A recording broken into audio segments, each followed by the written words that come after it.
welcome to another episode of Teaching with Inquiry Live. Tonight we are going to be digging in and talking about planning, and specifically we are going to look at long-range planning and what are the steps that you can follow to get your long-range plans set and ready to go so that you can work your way through next year's teaching schedule with a little less stress.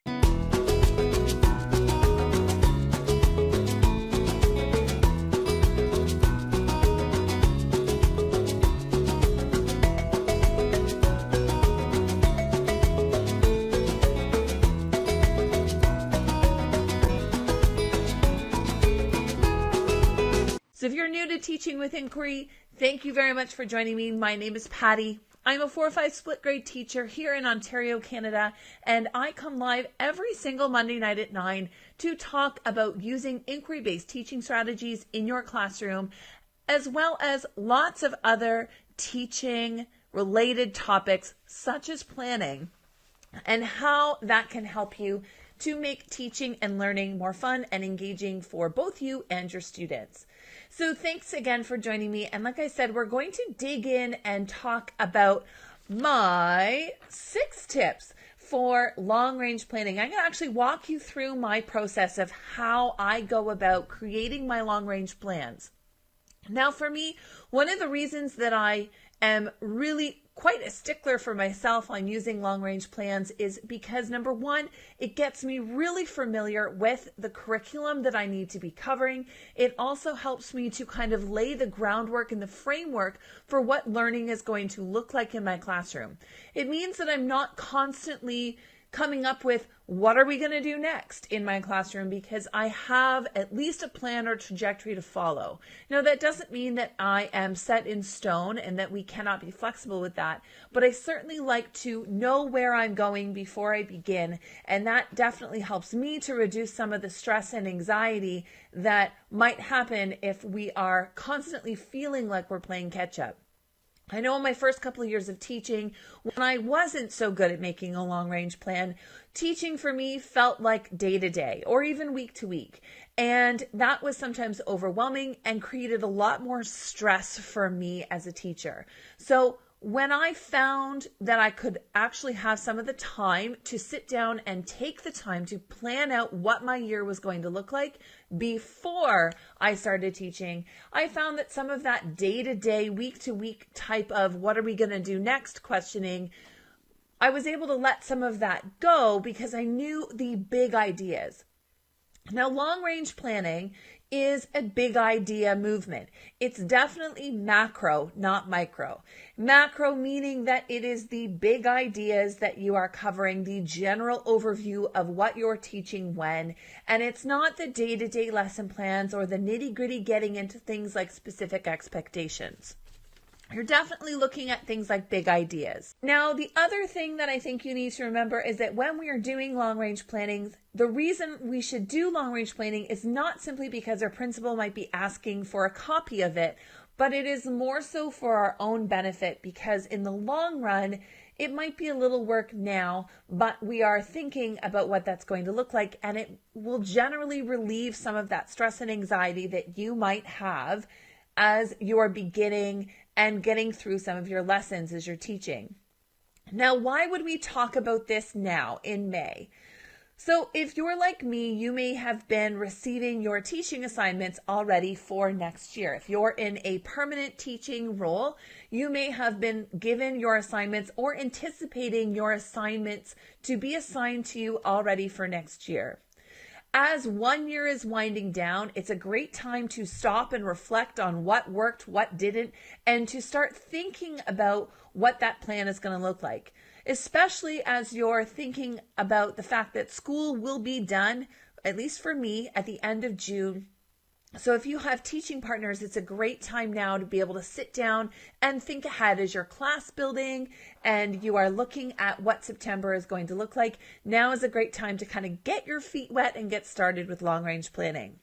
Number 2, it gives you the opportunity while you're writing report cards to also spend that time really digging into the curriculum and getting to know it really well so that you can begin to map out what it's going to look like next year. And if you are new to a grade, this is a great opportunity to familiarize yourself with the content as well as touch base with some of the teachers that might be currently teaching that grade level and get some of their insight and perspective before, say, August, when you might not have really access to some of those teachers because everyone's on holidays.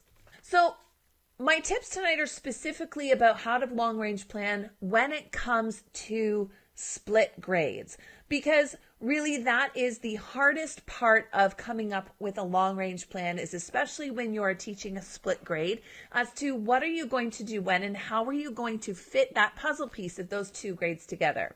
So my first step in planning my long range plans is to simply just get a piece of paper and a pen and to list the subjects that you are going to be teaching for the fall. So what is it that you are going to be responsible for covering? So language, math, science, social studies. For language, that's a bit of a different beast, and we're going to put that piece, we're going to table that one, and I'm going to talk about how to plan for your language instruction next week. But this week we're going to be looking at how to plan some of those harder to fit puzzle pieces with the math and the social studies and the science. Once you have what it is that you're teaching, pull out some of the mandated units that are already prescribed. So if you have, we have strands in math for number sense and patterning in algebra, measurement, geometry. Those are strands that typically will come in units. Now, if you're planning on spiraling, then that might look a little bit different. You might want to look at big ideas and themes in math instead of the strands of math. And as well for science and social studies, the Ontario curriculum has mandated topics that are covered. So as you're pulling out the subjects, also list the topics that you need to teach. Now, number 2 is to dig further into the curriculum, not looking at the specific expectations, but in each part of the curriculum, there is a front matter. And I'm not talking about the front, well, there's the front matter in the beginning of the curriculum, but there's a little introduction to each subject area in the science and social studies as well as in math. In that section, you're going to find a lot of information about what the big ideas and or themes are of that strand or topic. This is a great time for you to list those ideas, those big ideas associated with the units. I like to personally put those in my own words so that it helps me to make a bit more sense of what exactly is going to be the big idea. Now remember, we did say macro level at this point. So we're not getting into specific lessons. We're just looking at big ideas and themes. Once I have the themes laid out, and I may have had a look at some of those specific expectations as well as the overall expectations to help me to really get a better understanding of what is the gist of that subject area that students are going to do. And there might be more than one. I'll have those listed. And I'll do this separately for both grades. So for me as a 4-5 teacher, I will do this for grade 4 and I'll do this for grade 5 and I'll list those out. Now I like writing them out by hand. Even though I'm really a techie kind of person, I actually like writing this part out by hand because it helps me to really wrap my brain around what's expected at each grade level. The third thing you need to do is to start looking for similarities between the grades. Now, you can't always guarantee that the similarities are going to be the same when it comes to subject topic. In fact, the topics are often very different. However, there is some similarities if you're broadening your idea of the term similarities and you're looking at things like they're covering similar types of content. So if it's science, is this chemistry, physics, is it biology? Those kind of big topics, if they're similar, you might have things like similar experiments or similar culminating activities or projects that you can do. It might follow a very similar line of inquiry, or there might be some crossover in terms of some of those big ideas. It's great to look for similarities that way. If you're thinking about a grade 4 and 5 in Ontario, there's similarities between early societies and the Indigenous peoples of Canada. There's crossover there. You also have crossover if you're teaching a 3-4, if you're doing physical regions of Canada versus the physical regions, which I know that's not the name of it in grade 3, but it's physical regions of Ontario. I believe it's called Living and Working in Ontario. There's a lot of crossover between those units. So you can put them together. Now, the expectations are different and the activities that students might be doing are different, but there are more opportunities for similarities as you may structure those units. Although they'll be inquiry, the structure of those units may follow in a very similar way. The other thing you need to look at is the information on a continuum. So if the information that is presented to your lower grade is also required for the higher grade to understand the concept, then you're looking at teaching on that continuum. Guaranteed you're going to have some students in your higher grade that are going to need that review, and you might even have some students in your lower grade that may be able to bump up and advance into that higher concept. And that's okay. Pairing up those subjects are really relevant, especially when you're talking for math. Looking at addressing things like place value and other options is a really good way for you to find those similarities. So if the information is repeated or it's on a continuum, then you can find a lot of similarities and pair up content that way. So the point of this is to really look for similarities in a broad sense to try to find things that you could do together. It's often unrealistic to think that you can teach the exact same thing to 2 grades at once, especially if you're looking science and social studies. Math is far more possible. Language is definitely possible, and the other strands that you might be teaching are also possible as well. But specifically when we're talking about science and social studies, the content is so different specifically that you may just have to look at similarities in terms of theme or assessment opportunities, project opportunities. You may also need to look at timing and environment because you might need access to things like rocks and minerals outside. So you might want to plan for that one based on that time. So once you have grouped them together, it is important to actually look at your calendar and think if there's things that are happening that might be more relevant to your students doing certain topics at different times of the year.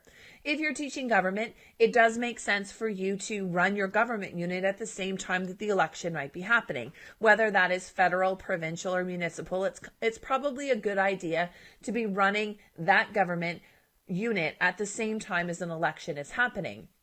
So you may need to rearrange your plans if you're teaching the same grades year to year, because you might need to twist and turn those around so that you can match those up on the calendar. You also want to look at community events, other community events organized based on prior learning. So especially in math, you might not want to do multiplication before you've covered addition and subtraction. You also might not want to do area and perimeter prior to covering multiplication and subtraction because one is going to lend itself well to the other. Your students are probably going to be far more successful at being able to calculate the area and perimeter of an object if they have the concepts of how to solve 2-digit by 2-digit multiplication questions using a variety of strategies. So you definitely want to look at the trajectory of where you're teaching what and whether or not you need to plan things in a certain sequence or you can often change things up. Now, this is a great opportunity for you to talk to colleagues and to other teachers about how they have structured things, what's worked well, what's not worked well, asking in various Facebook groups about looking at what subjects people are teaching during what times, what has worked and what hasn't worked well. You also need to look at the availability of materials and resources as well as field trips. So if you're planning on taking field trips with your students, there may be better times to go and visit these places than others. And that's all going to be a deciding factor on when you are going to schedule certain units, as well as looking at the season or season cycle as it changes, because that's going to impact especially some of the science units if you're looking at some of the environmental science pieces. You also need to look at the amount of time and our calendar and when reporting times are and when you are required to have certain times done. So for me, in my first term, I need to have 2 science and 1 social studies. I need to report on 1 science and 1 social studies per term, but it makes more sense for me to cover 2 science and 1 social studies per term. Now, if I look at a term as it goes from September to January, knowing full well that generally speaking, the first 3 weeks of September are a bit of a write-off, I can get some things covered, but I can't really do a whole lot of assessment during that piece, but I can get a lot of content covered. So I like to sometimes put a social studies unit in there because I do spend more time on social studies than I do on science. So if you're looking at, you've got September to January, you are roughly looking at running your program for science would be about a month long, 4 to 5 weeks. And social studies, you're looking about 6 to 8 weeks for that time. The content in social studies is often higher. Math, you're probably spending a lot more time on number sense because it is essential. And I like to look at the other strands as being roughly about 3 weeks. So then any leftover time will be left on number sense. I also like to continually do number sense and see if I can integrate number sense concepts into other subjects so that I have more time to spend on that. Number 5, so I'm already at number 5, is to gather resources. So once you have looked at your subjects, you've identified the big ideas, you've found some commonalities between your 2 grades and similarities, you've grouped them, and then you've placed them on a calendar in a way that makes sense based on your needs as a teacher in your community and in your school. It's now time to gather some resources. This is where you want to kind of brainstorm and jot down some ideas for different experiments that you could do for, say, a science lesson, different units or different activities you might want to do for social studies, whether you want to go on field trips, book guest speakers, have different community people coming in. This is a great time for you to gather some of those resources. It's also a good idea to look at what resources you have already in your own collection, in your school if you have any, and also any ones that you own yourself, and figure out what big ideas or things could be included. Now, I just like to brainstorm. This is not where I'm getting into unit planning. I save that for later. This is simply just brainstorming different things that I could do and things that I already have. So if I have materials for that topic, what do I have? What might I need? And what kind of different things can I brainstorm that I could do within that unit so that I can make sure that I have some of those resources available to me, or I can spend some time to source those. Often principals or parent councils might have extra money at the end of the year that they've got to spend before the year is up. And it's a great opportunity. If you know that there's materials and stuff that you need, it's a great opportunity for you to try to maybe ask or persuade somebody that if they've got any extra funds to be spending them on resources that you might need, which is another reason why it's kind of a good idea to do this now, will you still have access to, say, this year's funds for next year. So those are my 6 tips for making long-range plans for split grades. Now, I think it's important to say that making sure that you're coming up with a plan is an idea that if you have an outline that you're going to follow throughout the year, the upcoming year, then that's going to take some stress over you understanding what's coming up. You're not going to be constantly chasing your own planning, trying to figure out what's coming next. So I also think, though, that you need to be really flexible and open to changing it up when needed, and understanding that we are still operating student-centered classrooms and using inquiry-based learning. So we don't necessarily need to have every detail planned out, but we might want to have some idea of what's going to be there, because it's really hard to use inquiry in your classroom if you don't know the scope and parameters of the curriculum that you are supposed to be covering. So I find knowing my curriculum really well, having it planned and mapped out, and knowing where I need to go and what I need to be doing helps me to fit my students' inquiries into those parameters and boxes that I can help guide them throughout that framework. It also means it's a great time for you to work with a team. So if you have a team of teachers that you can work with. This is a great time for you to coordinate with them. It's often easier if you're all teaching the same thing at the same time, because it helps. You can have help with coordinating things like field trips and guest speakers and other people to come in. Now, if you need a help to get jump started on your long range planning and you want to skip a whole lot of those steps, if you're teaching a 3-4, a 4-5, or a 5-6 split grade, you can get a copy of my long range plans for free on my website. So you can get the PDF version. You can see how I've already done a lot of those steps for my own split grade classrooms. And you can have those if you go over to my website at www.madlylearning.com, you're going to see a blue box just underneath my photo, and it's going to say long range plans. If you click there, you will be able to get access to see my long range plans and the ones that I follow. Now, I do update them as I go into September and rearrange some of the subjects that I'm teaching when. But if you would like that copy, you can get that for free on my site.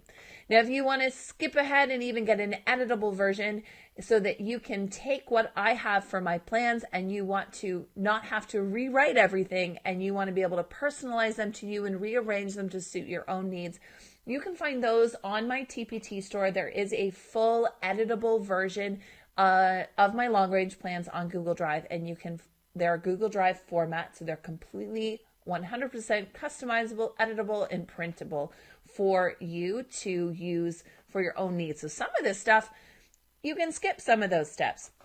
The added bonus is that tomorrow is a Teachers Pay Teachers sale. So there will be a sale on my store as well as on almost all of the other stores on Teachers Pay Teachers, and you can get 25% off.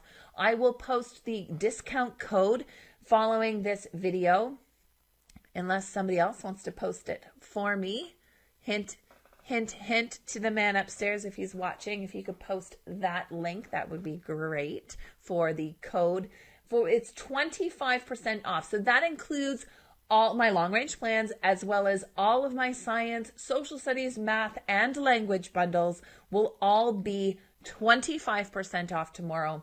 And that is going to be the only sale until the back to school sale. There's always a back to school sale on TPT, but this will be the last one. So if there's anything that you need right now, you can grab those and start getting ready for next year right early. And why not? If we know what we're teaching, why not get a jump start while we still can? So thank you very much for joining me. I hope that this was informative and maybe demystified some of these steps that you can follow in order to come up with your own long-range plans, especially if you're teaching a split grade. And you can find more information about this and other Teaching with Inquiry Live episodes on the show page at www.teachingwithinquiry.com, or you can read more about all of the things I'm doing in my classroom over at my blog at www.madlylearning.com. So thank you so much for joining me, and I will see you next Monday at 9 o'clock, and we're going to be talking about how to plan your language arts. So thanks so much, and we'll see you next week. Bye for now.